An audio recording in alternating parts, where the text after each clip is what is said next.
Negli ultimi giorni si fa un gran parlare di multe ricevute per aver volato con il proprio drone in zone dove non sarebbe stato possibile volare. Ho visto su YouTube video di 10, 15, 20 minuti parlare di questo argomento, ma ora vi svelerò un segreto, un trucchetto per non farvi multare durante questi voli. Ascoltate bene ragazzi, perché il segreto per non farsi multare per voli in zone non consentite e per non ricevere multe a casa in un secondo momento è non volare in zone rosse, parchi naturali o riserve naturali e cose simili. Perché sì, non voglio fare la parte del cattivo, ma chi la fa l'aspetti. Anche io ho fatto voli off limits, borderline, e quando mi arriva la multa a casa di certo non posso lamentarmi perché so a cosa vado incontro. Quindi ragazzi, è inutile volare in un luogo che sappiamo essere vietato al volo e poi andare a piangere in rete. Questo almeno è il mio pensiero. Vi ricordo che in Italia, per poter controllare dove è possibile volare e dove non è possibile farlo, il sito di riferimento è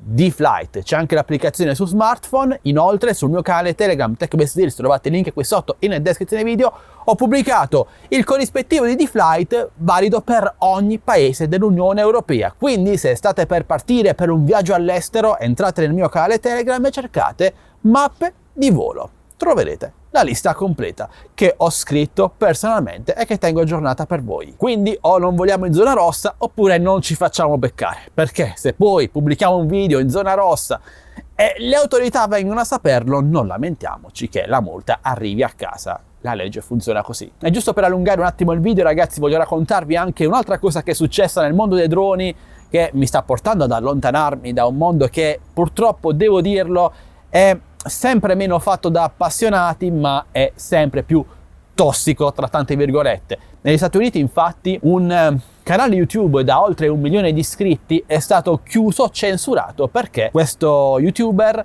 cosa faceva? Con il suo drone andava ad infastidire i senza tetto, la povera gente per strada, e li bullizzava insomma. E io non capisco, a parte questa persona che forse avrà dei problemi suoi, sicuramente, anzi, ma chi segue queste persone cosa ha in testa? Comunque mi dispiace che l'ambiente dei droni stia diventando un po' così negli anni. Inizialmente era davvero bello, però ci stiamo un po' perdendo ragazzi. Voglio sapere la vostra opinione, cosa ne pensate.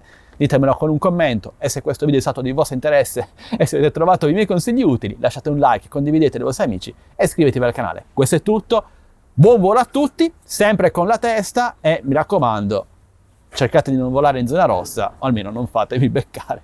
Alla prossima, ciao belli!